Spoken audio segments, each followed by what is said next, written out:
Rosy friends, it's Julie. So I've hurt my shoulder, so I'm just going to show you a video that I recorded a couple of weeks ago.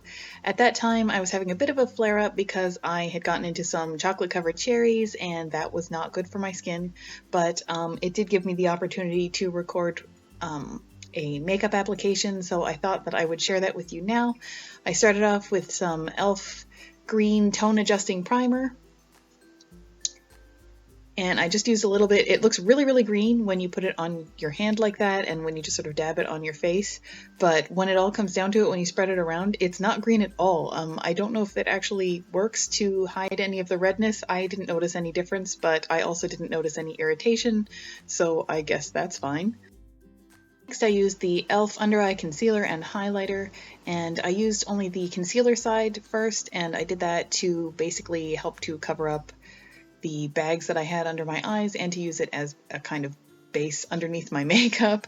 And if you notice that I'm using only my ring finger, and that's because it applies the makeup really, really nicely without kind of dragging your skin. I'm trying not to create wrinkles here. Then I use the Essence Say No to Dark Circles. It's kind of a peachy pink, and the Essence Say No to Redness will come next. That's the green one. So the peachy pink, it goes underneath. It's for further coverage of the dark circles that I had because I really, really didn't get any sleep. I was going to an event that day, and it was not an event that I wanted to attend. But I just used this to cover up all of the circles underneath, and then I followed that up with the green to help to cover up all of the redness. So I really went to town with it that day. It did actually wear surprisingly well. I thought I was going to end up kind of melting over time as I went to the event and got warm because, you know, if it's crowded, it's always warm in places like that. But no, it actually wore pretty nicely. And I feel like it gave some pretty good coverage. And that's just me using a blending brush to work it all in so that it isn't all streaky and weird.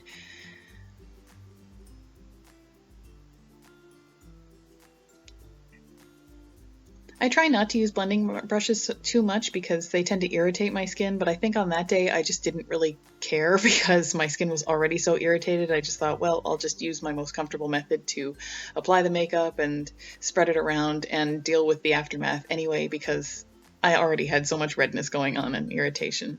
So this is the CoverGirl Clean for sensitive skin. It's in Ivory. And that foundation, it's actually one of my favorite ones from drugstores. I find it sits really nicely. It matches my skin tone nicely. The only part that I don't really like about it is the bottle because I find it really hard to get the makeup out of the bottle. But it's kind of like one of those old-fashioned ketchup bottles.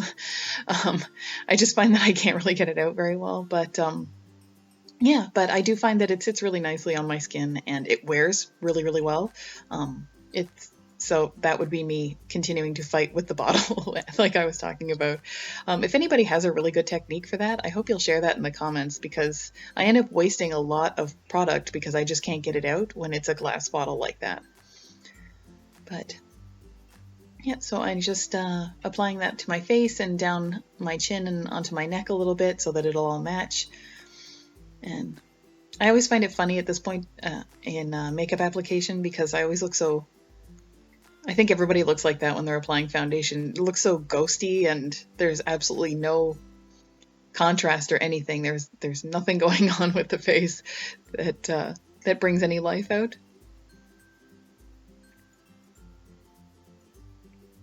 But at that point, I feel like I've done a pretty good job covering up the redness already. And the Essence sticks that I used, I think they were only like $2.99 or something Canadian. And so now I'm using the Physicians Formula pressed powder. It's talc-free. It's mineral wear. I did a video on that not too long ago, and sometimes I use it on its own, but in this case, I'm just using it on top of my regular foundation. That's the brush that I like. It's a little kabuki brush from the All Natural Face. I hate the one that came with it. In fact, that's not even in there anymore. I took that out. I use it, one of you, Rosy friends, recommended that I use it as a keyboard cleaner, and that's exactly what I use it for. It is excellent for that. So that brush hasn't been in there for a couple of weeks now, so I must have taken it out of there immediately after that video. But yeah, so I just did a light dusting of the powder to give it a more finished look, and then clearly whatever it is I'm using next went missing. Oh, there it is. It's Eau Thermale from Aven, and I just give a spritz of that to take away any lingering dryness because my skin is so dry, and to just sort of give it a more realistic skin look instead of that powdered top appearance. And I'm just blending that out. It's important to be very light-handed there because it's also easy after spritzing to take the makeup right off. And that is my new NYX blush in Electro, and I've used it a couple of times now, and I really, really like it. I find that it's just sort of the perfect happy little pink. I used it a little heavy-handedly there, but I'm trying to blend it out. And I tend to use blush a little bit on my cheeks, and then I just spread it over my entire face to kind of bring, because my natural skin color is a little bit pinky, so once I've taken it out with the foundation, then I put it all back again with the blush. It's just so nice putting blush on after a layer of foundation, because then you can actually put on the pink where it's supposed to be as opposed to where the rosacea wants it to be. I really like that particular color. I feel like it's a real score because it's quite girly, and I don't do a lot of girly things.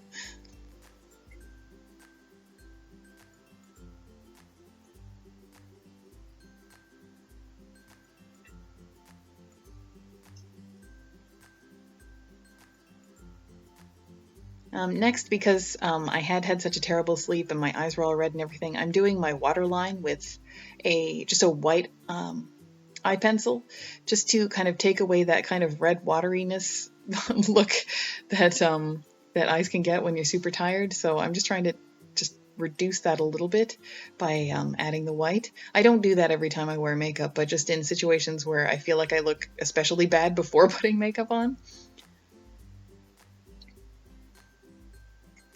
Oh, in case you're wondering, I'm listening to an audiobook right now, and that's what I have the earbuds in for. And I believe I'm actually listening to my best friend reading one of the books that we wrote together. Next is a NYX Eye Shadow. It's in a very, very wintry white color. I couldn't see what that was. I will put it in the description after I'm done recording this voiceover, so that you can find it whatever that white shade was from NYX. But it's a super white shade. I really like it because it's a really matte white, and it sits really, really nicely as almost a base shadow color, and it has absolutely no glitter or sparkle or anything like that, so nothing falls into any creases and makes me look older than I actually am. Then there's a e.l.f. Eyeshadow Duo, and it's in kind of a pale blue and a kind of teal. And this is the first time I was using that, so I'm using the pale blue on kind of the main lid area. And I found that was a really nice soft shade. I was really impressed with it, actually. I've been trying to branch out and use different colors after having used pretty much the same 3 to 4 colors for the last few years. I'm now kind of trying a few new things just to feel a little bit special. And the teal color I'm putting in the crease and the outer eye area, just to give a little bit of definition. And I don't know what I'm looking for there. Oh, my eye pencil. And okay, so I've gone for the Annabelle Cole eyeliner. I believe the color is called Cobalt on that one. I don't think I showed it very well, but I've used that pencil a lot, so that's what that one's called. I have a lot more luck with an eye pencil than I do with liquid liner. I just don't have a steady enough hand with liquid liner.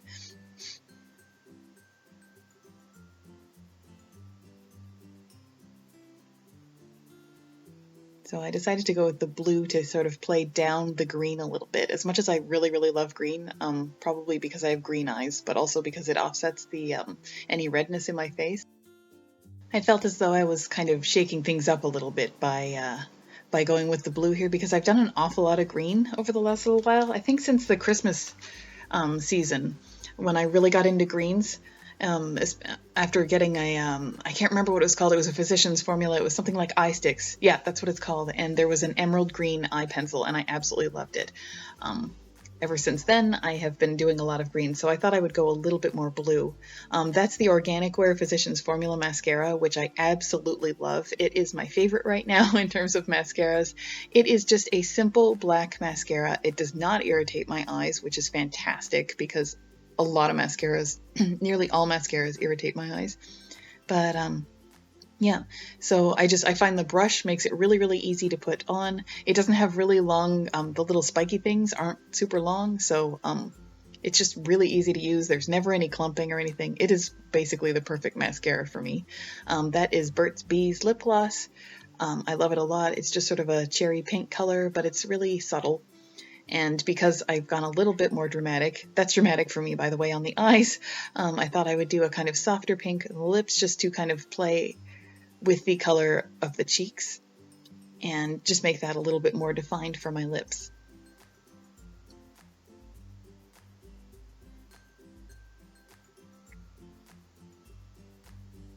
But yeah, I was really kind of happy with the look that I created. It's not too dramatic, but it's soft and pretty and nice, and I felt that it was really appropriate for where I was going. Essentially, I didn't do much else with my hair than what I'm doing right there, except that it dried a little bit more, so it had a slightly more volume. But I hope you liked this video, and I hope you found it entertaining and informative, and I hope this audio is actually recording. If you did like this video, please give it a thumbs up, and please subscribe to my channel. I do make new videos every Sunday and Thursday. And I guess that's everything.